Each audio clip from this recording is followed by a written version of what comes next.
This is Physical Science 2, Chapter 8, Part 1 on the solar system. In this portion of the video lecture, we will be discussing planet motion. In Physical Science 1, we talked about the limitations of models.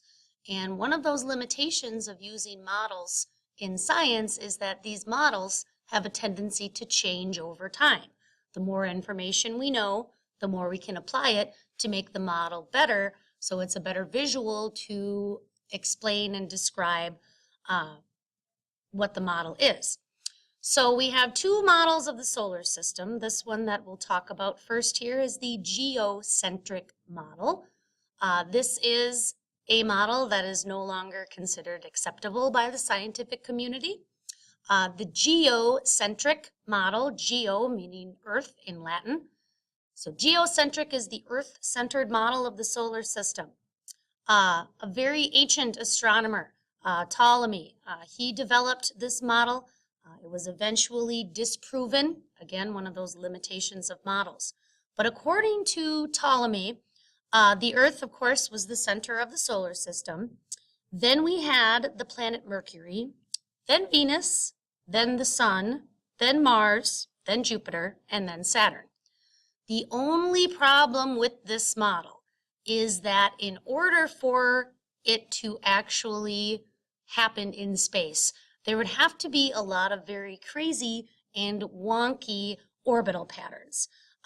In the diagram there, you can see the arrows of how these planets would have traveled if this was the model of our solar system.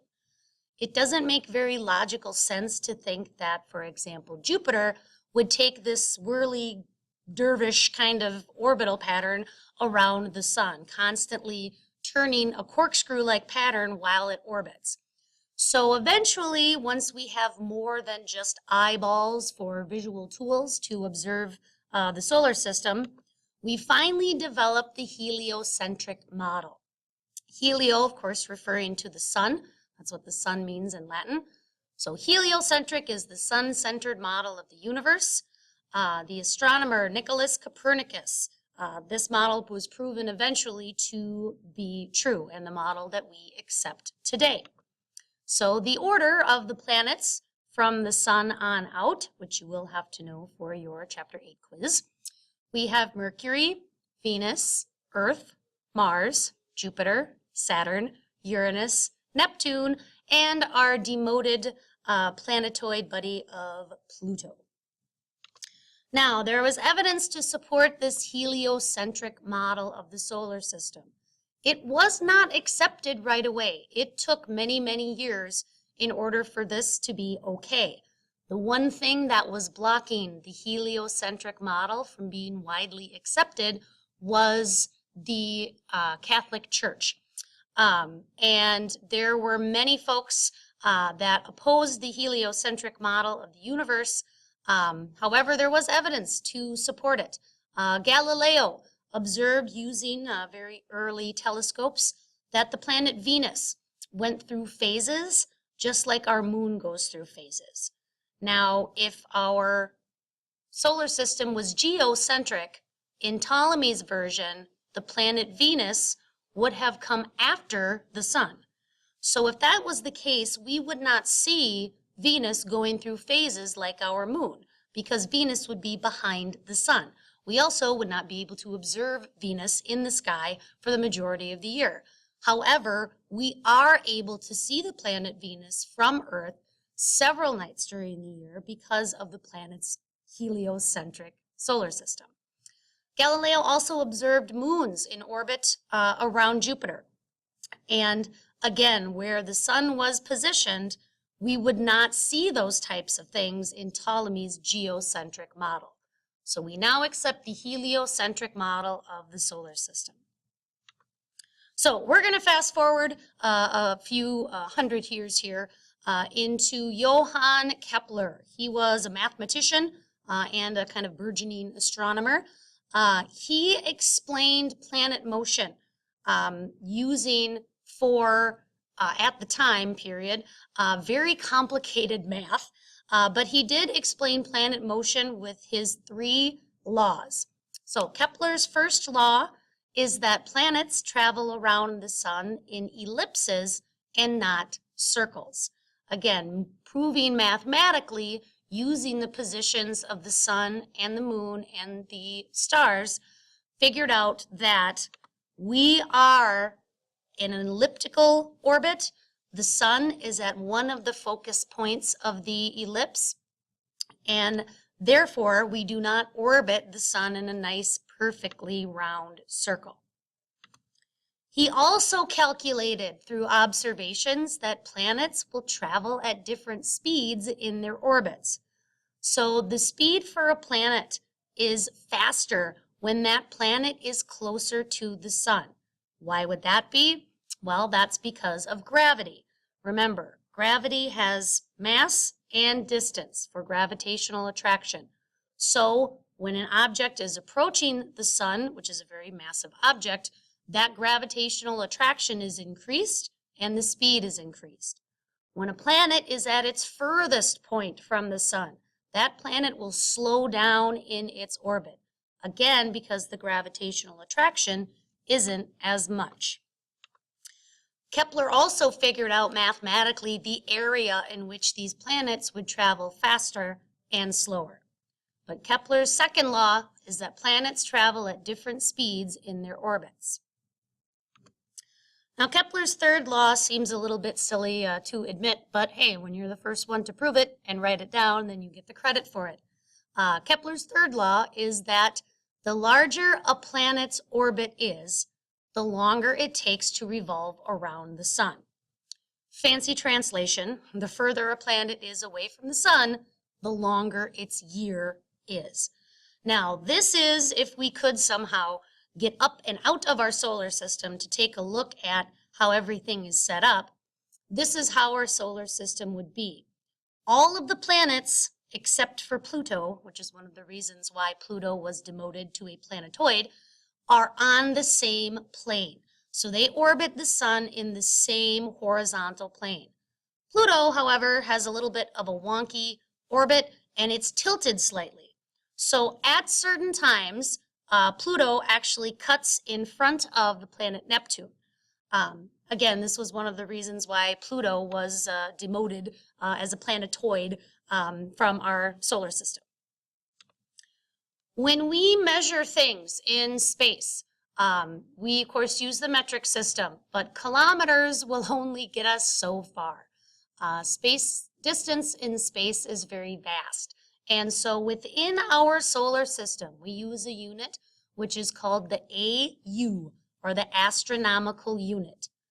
If the Earth orbited the sun in a perfect circle, which it does not, but if it did, averagely we are about 150 million kilometers from the sun in our orbit. If we could average it out and put it into a circle, that's how far we would be.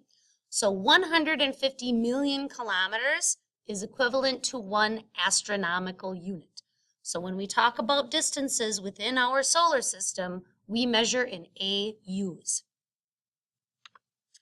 In taking a look at the planets, we can classify planets based on two different things. We can classify a planet based on its location, or where its orbit is, or we can classify a planet based on the materials that it's made out of, being rock or gas. When we classify planets based on their materials, the terrestrial planets are made of materials similar to Earth. They have rocky, solid surfaces. You can stand on the surface of a terrestrial planet. The Latin word terra comes from meaning Earth. So terrestrial planets are the rocky planets: Mercury, Venus, ourselves, and Mars. Beyond Mars, we have some planets that we refer to as Jovian planets. These are the gas giants. Jovian planets are only made of gas.